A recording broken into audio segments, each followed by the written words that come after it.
Welcome back everyone. Quickly, let's continue our discussion on HTML style guide. And right now we'll be discussing about the lang attribute. Add the lang attribute.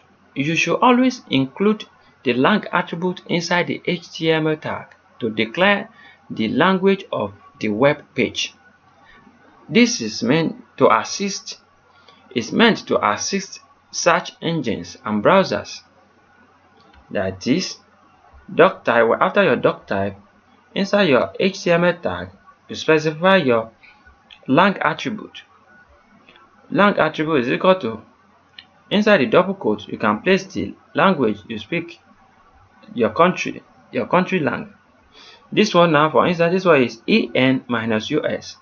As for me, in Nigeria here, I will put EN-NG. As you can see, use small letter.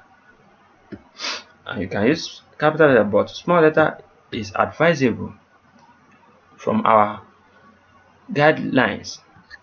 So let me show you how this works in our document. Inside this HTML, immediately after our doc type HTML, we are having HTML opening and closing tag.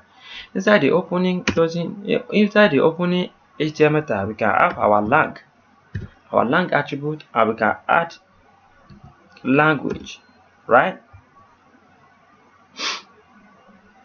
You can add, as you can see right here, we are having EN. The EN minus what? NG. English. This one means English Nigeria. That is English what? Nigeria. The language here is Nigeria. So it's for Nigeria. And you can do it like this, capital letter, but it's very advisable to use small letter. As you can see, it is nice like this. And to the next, Anwar Akorede Ayofe is my name. I wish to see you guys next time. Have a great day. Bye bye. Thanks.